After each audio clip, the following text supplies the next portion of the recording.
hey, people with uteruses, did you know it's okay to, not be pregnant anymore if you were trafficked or the R word was committed against you?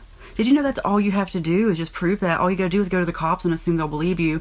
Gee, I don't know why I didn't think of that 5 times when the cops sided with my trafficker. I don't know why I didn't think of that. I don't know.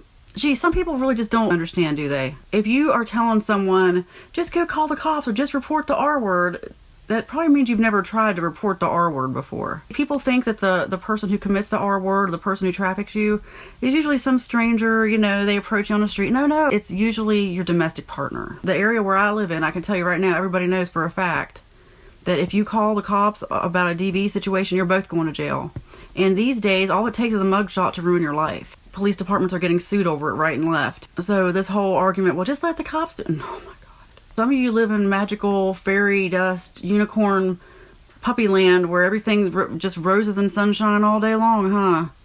You don't know what it's like to be left, family pushes you aside, no support system, end up in a bad situation where someone uses your uterus against you.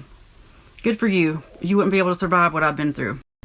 Yeah, I remember when I was young and stupid too and hadn't been through anything before I got trafficked. I used to say some of the same stuff about how women bring it upon themselves.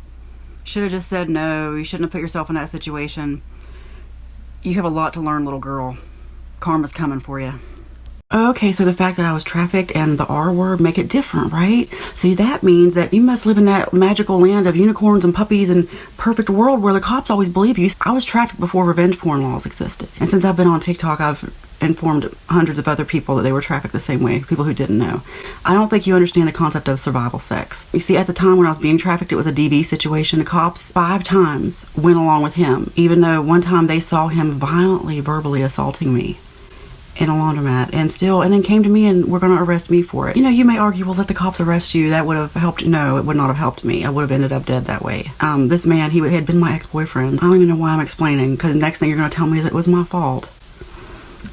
Get a clue. Get a clue. I'm going to be told, oh, I brought it upon myself somehow. Yeah, you see, you live in a world where you think it's easy to report the R word. When somebody's being coerced and threatened, I went to the cops for help over and over and no one helped me. They always sided with him. He blackmailed me. He threatened to do things to my family. Some of you really just don't know the dark world we live in. You live in a world where the cops always believe you, where your family cares about you, where you have a support system. And I've known hundreds of people, actually make that thousands now that I've been on TikTok, who have not lived in like magical puppies and fairies unicorn land where you live, where everything's perfect and you can always report the R word. I don't know why I'm wasting time on this. Your innocent little voice tells me you haven't been through anything. He had been my boyfriend, a DV situation, and when I finally got rid of him, he trafficked me via revenge porn. And even though there are now revenge porn laws, it still doesn't ensure people are going to report. And you don't have to be trafficked. It doesn't have to be revenge porn involved. I've been in too many groups where women have been forced to do things that they didn't want to do. Forced to get pregnant and stay pregnant. I guess some of you just don't know what it's like to have a man try to trap you with your uterus. The only thing that saved me is that I was infertile. Thank God I was infertile. Could never get pregnant more than a couple weeks. And I am grateful for that, because I would not be here anymore if he had been able to get me pregnant like he tried. My situation, it sounds extreme, but it's the situation a lot of people are in. Have no help, no one to turn to. Some people are in situations they actually have to F their way out of because it's never happened to you and you just have no concept. Yeah, I'm 46 and I've heard every point of view, and I've been in a lot of support groups and mental hospitals and drug addiction treatment programs with people. You have no idea how much coercion plays into women needing abortions. You are clueless. God help you. And I'm gonna delete this soon. I'm doing it for me because I just fucking feel like it today, but clueless. Sheltered life, don't know any better, haven't been through anything. If you really think women have that much control over their bodies, clueless. Been in so many support groups with other women who feel the same way. All it takes is one time, your eyes will be completely opened. One time.